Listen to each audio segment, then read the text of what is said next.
नमस्कार दोस्तों, मेरे चैनल भक्ति भाव टीवी में आपका स्वागत है। तो दोस्तों, आज के इस वीडियो में मैं आपको सुनाने वाली हूँ एक कहानी जिसका शीर्षक है जाको राखे साइयाँ मार सके न कोई। पुराने समय की बात है जब कर्नाटक में एक सौदागर रहता था। उसके परिवार में उसकी पत्नी और 3 बेटियां थीं। सौदागर का व्यापार दूर दूर तक फैला हुआ था। उसके पास 14 समुद्री जहाज थे जिन पर वह अपना माल लादकर दूसरे देशों में बेचने के लिए भेजता था और उसे अच्छी कीमत मिलती थी। सौदागर की जिंदगी बड़े आराम से चल रही थी, लेकिन किस्मत को शायद यह मंजूर नहीं था और उसके बुरे दिन शुरू हो गए। सौदागर की पत्नी अचानक बीमार पड़ गई और बीमारी के कारण उसकी मृत्यु हो गई। इसके बाद सौदागर के सभी समुद्री जहाज एक एक करके डूब गए। उन जहाज़ों पर जो माल लदा हुआ था वह भी डूब गया और बेचारा सौदागर पैसे पैसे को मोहताज हो गया। सौदागर के दोस्तों ने जब उसका ऐसा बुरा हाल देखा तो वे भी उसका साथ छोड़ गए। कहते हैं ना, मुसीबत में तो परछाई भी साथ छोड़ देती है। यही हाल उस बेचारे सौदागर का हुआ। वह नगर छोड़कर एक छोटे से गांव में जाकर बस गया। एक दिन सौदागर, जिसका नाम शशिकांत था, ने अपनी 3 बेटियों को अपने पास बिठाया और कहा, मेरी प्यारी बेटियों, हम पर मुसीबतों का पहाड़ टूट पड़ा है। तुम देख ही रही हो कि अब हमारे पास नौकर चाकर नहीं रहे जो घर का कामकाज करते थे।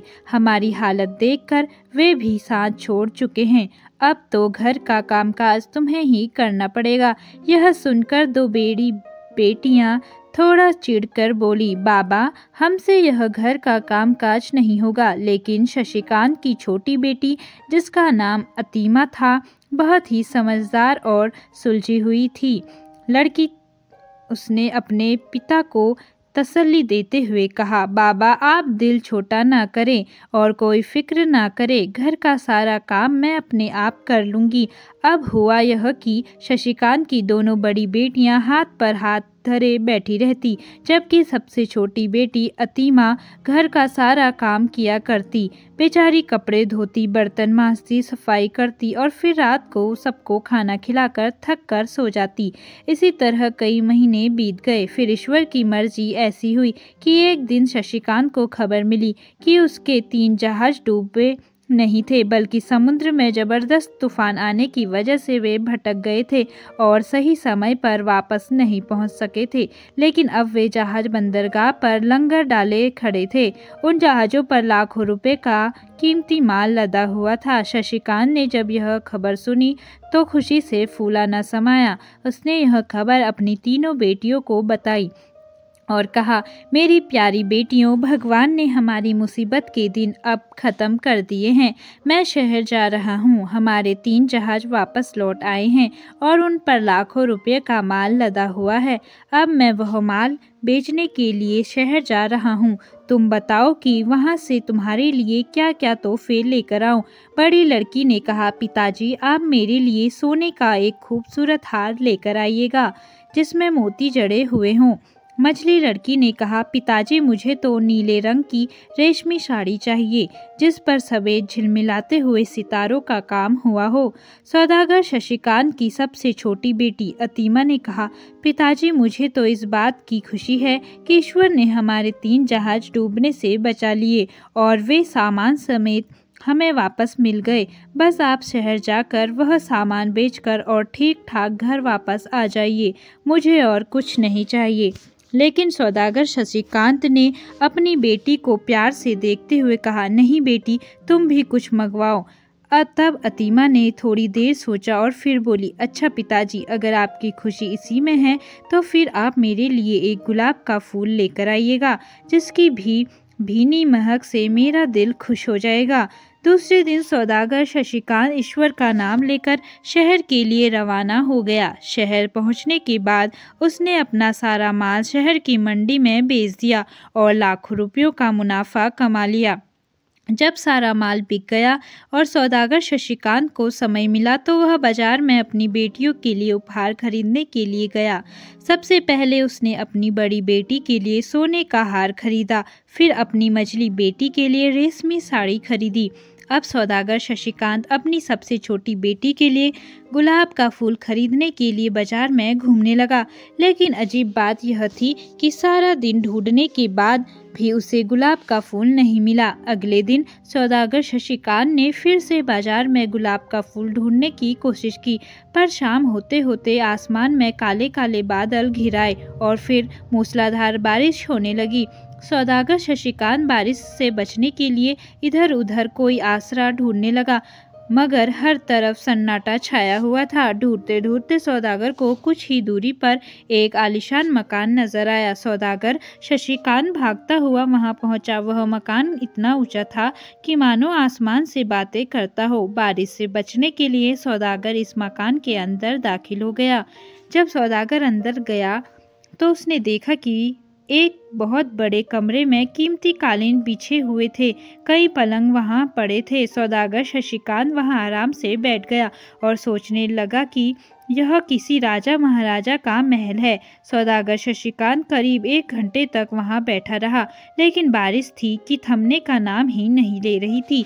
अब तो सौदागर को भूख भी सताने लगी थी।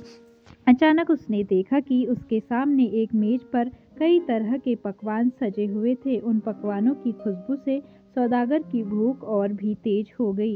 बस फिर क्या था, पेट भरकर भोजन खाया और ईश्वर का धन्यवाद किया। इतने में बारिश बंद हो चुकी थी। अब सौदागर सोचने लगा, अगर इस मकान का मालिक मिल जाता तो मैं उसे धन्यवाद करता। सौदागर ने उस मकान का कोना कोना छान मारा, लेकिन वहां उसे कोई भी आदमी तो क्या कोई परिंदा तक नजर नहीं आया। इस बात पर सौदागर शशिकांत बड़ा ही हैरान हुआ और आखिरकार निराश होकर बाहर निकलने के लिए दरवाजे की तरफ बढ़ा। जैसे ही वह दरवाजे से बाहर निकला, उसने दाईं तरफ देखा कि एक छोटा सा बगीचा था जिसमें तरह तरह के फूल खिले हुए थे। एक जगह गुलाब के फूल भी खिले हुए थे। सौदागर शशिकांत गुलाब के फूलों को देखकर खुशी से उछल पड़ा और लपक कर वहां पहुंच गया। अभी वह गुलाब का फूल तोड़ने ही वाला था कि अचानक उसने अपने पांव के नजदीक एक सांप देखा। सांप को देखते ही सौदागर शशिकांत उछलकर पीछे हट गया।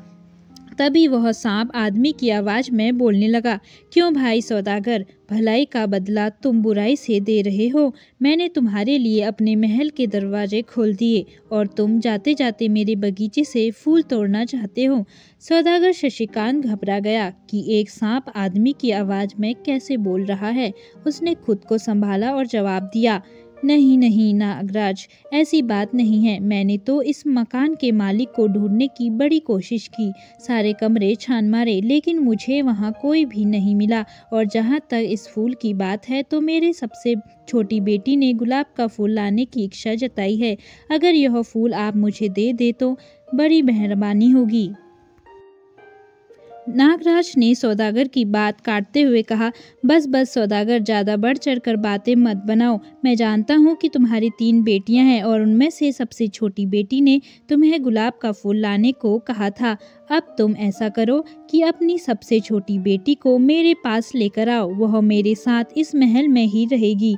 मैं यहाँ पर अकेला रहता हूँ। उसके आने से मेरा अकेलापन दूर हो जाएगा। तुम यह मत समझना कि यहाँ से जाने के बाद तुम बच जाओगे। मैं तुम्हें 10 दिन की मोहलत देता हूँ। अच्छी तरह सोच समझ लो। अगर 10 दिन के अंदर वह लड़की यहाँ नहीं आई तो मैं खुद तुम्हारे घर पहुँच जाऊँगा और तुम्हें तुम्हारी बेटी के साथ ख़त्म कर दूंगा। इसीलिए भागने की कोशिश मत करना, क्योंकि तुम भागकर जहाँ भी जाओगे मैं तुम्हारे पीछे पीछे वहाँ पहुँच जाऊंगा। बेचारा सौदागर शशिकांत नागराज की बात सुनकर हक्का बक्का रह गया और फिर रोता पीटता वहाँ से अपने गांव के लिए रवाना हुआ। शाम के समय जब वह अपने घर पहुँचा तो उसने अपनी दोनों बड़ी बेटियों को सोने का हार और रेशमी साड़ी दे दी। इसके बाद वह अतीमा की तरफ देखकर रोने लगा। अतीमा ने पूछा, क्या बात है बाबा, आप रो क्यों रहे हो?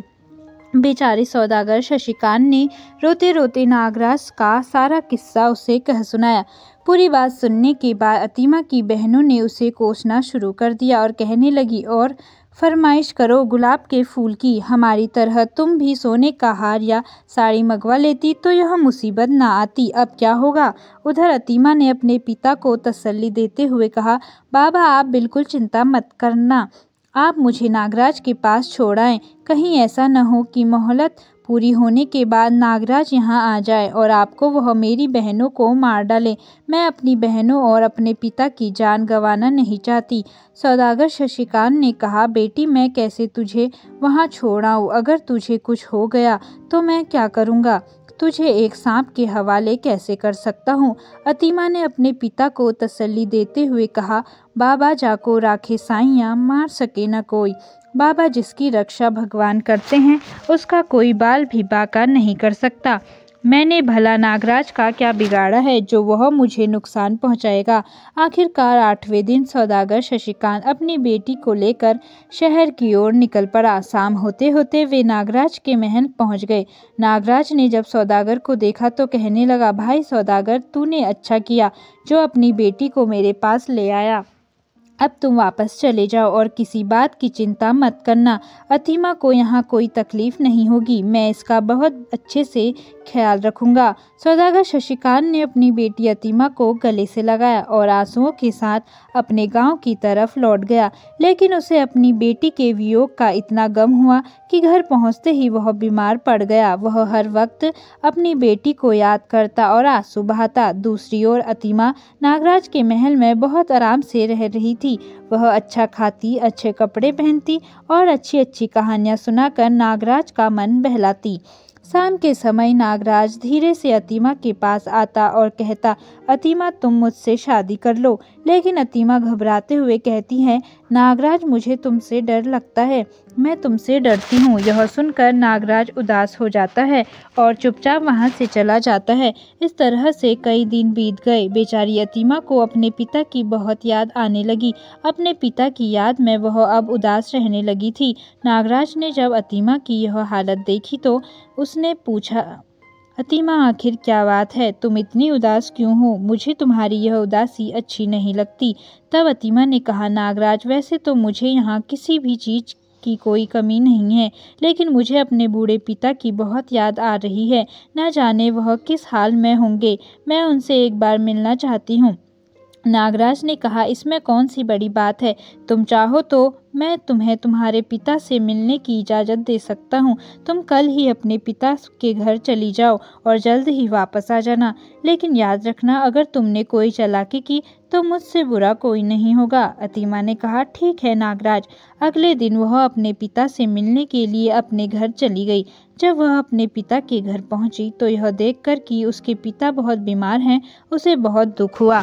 बेटी को घर आया देख सौदागर शशिकांत बहुत खुश हुआ। उसने अपनी बेटी को गले से लगा लिया और कहने लगा, अब मैं बिल्कुल ठीक हो जाऊंगा क्योंकि मेरी बेटी अतीमा आ गई है। और फिर हुआ भी ऐसा।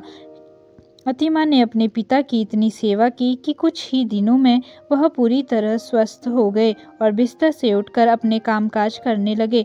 एक दिन सौदागर शशिकांत ने अपनी बेटी से पूछा, बेटी नागराज के महल में तुम्हारे दिन कैसे बीत रहे हैं? अतीमा ने सारी बातें अपने पिता को बता दी और कहने लगी, बाबा बाकी सारी बातें तो छोड़िए, सबसे अजीब बात तो यह है कि हर रोज जब शाम ढलती है तो नागराज मेरे पास आकर मुझसे कहता है, अतीमा मुझसे शादी कर लो। शशिकांत ने पूछा, बेटी तुम नागराज को क्या जवाब देती हो? अतीमा ने कहा, मैं कहती हूँ नागराज मुझे तुमसे डर लगता है, मैं तुमसे घबराती हूँ। मेरी बात सुनकर नागराज चुपचाप वहाँ से चला जाता है। अपनी बेटी की बातें सुनकर सौदागर शशिकांत किसी गहरी सोच में पड़ गया। फिर बहुत देर तक सोचने के बाद वह अपनी बेटी से कहने लगा, बेटी इस बार जब नागराज तुमसे यही बात कहें तो तुम उसे यह जवाब देना, अच्छा नागराज मैं तुमसे शादी करने के लिए तैयार हूँ। अतीमा हैरान होकर बोली, बाबा नागराज से शादी, यह आप क्या कह रहे हैं? भला मैं एक सांप से शादी कैसे कर सकती हूँ? वो एक सांप है और मैं एक इंसान। सौदागर ने अपनी बेटी को जवाब दिया, बेटी मुझे इस बात में कोई रहस्य लगता है, तुम मेरा कहा मान कर तो देखो, हो सकता है कि इसमें ईश्वर की कोई इच्छा हो। अतीमा ने कहा, अच्छा बाबा इस बार मैं आपके कहने पर यही जवाब दूंगी। अब सौदागर शशिकांत पूरी तरह से ठीक हो चुका था, इसीलिए अब अतीमा को वापस नागराज के महल में जाना था। उसने अपनी बहनों और पिता से विदा ली और महल की ओर निकल पड़ी। जब नागराज ने उसे देखा तो कहने लगा, आ गई अतीमा, तुम्हारे पिता कैसे हैं? अतीमा ने कहा, हाँ वह अब ठीक है, पहले वे बीमार थे लेकिन अब पूरी तरह स्वस्थ हो गए हैं, इसीलिए मैं वापस आ गई। आखिर मैंने तुमसे वादा जो किया था। शाम ढलने लगी तो नागराज धीरे धीरे अतीमा के पास आया और कहने लगा, अतीमा तुम मुझसे शादी कर लो। पहले तो अतीमा कुछ हिचकिचाते हुए बोली, लेकिन फिर उसे अपने पिता की कही हुई बात याद आई। उसने हिम्मत जुटाई और बोली, अच्छा नागराज, मैं तुमसे शादी करने के लिए तैयार हूँ। अब तो तुम खुश हो नागराज? जैसे ही अतीमा के मुंह से यह शब्द निकले, नागराज ने अपने शरीर से सांप की खाल उतार दी और जमीन पर लोटपोट होने लगा। देखते ही देखते वह एक खूबसूरत राजकुमार बन गया। उसका लंबा चौड़ा शरीर और सुंदर चेहरा देखकर अतीमा हैरान हो गई।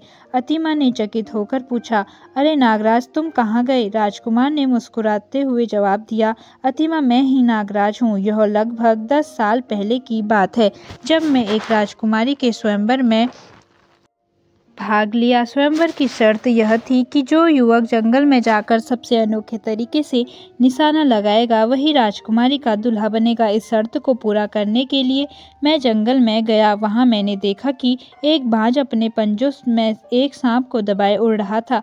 मैंने तीर कमान संभाला और निशाना साधा। तीर बाज को लगा और सांप उसके पंजों से छूटकर जमीन की ओर गिरने लगा। लेकिन मेरा दुर्भाग्य था कि वह सांप उसी समय ध्यान में लीन एक मुनि के रूप में गिरा। मुनि का ध्यान भंग हो गया। मैं घोड़े पर सवार होकर वहां पहुंचा और मुनि से सांप लौटाने की विनती करने लगा, लेकिन मुनि महाराज को मेरी इस हरकत पर बहुत क्रोध आया और उन्होंने मुझे श्राप दे दिया। उन्होंने कहा, दुष्ट राजकुमार, तूने मेरे ध्यान में बाधा पहुंचाई है, इसीलिए मैं तुझे श्राप देता हूँ कि तू भी एक सांप बन जा। उनकी यह बात सुनकर मैं डर के मारे कांपने लगा और उनके चरणों में गिरकर क्षमा मांगने लगा। मैंने मुनि को सारी बात बताई कि यह सब अनजाने में हुआ है। मैंने उन्हें स्वयंवर की शर्त के बारे में बताया और कहा कि यह सब राजकुमारी से विवाह के लिए किया। मेरी बात सुनकर मुनि का क्रोध शांत हुआ।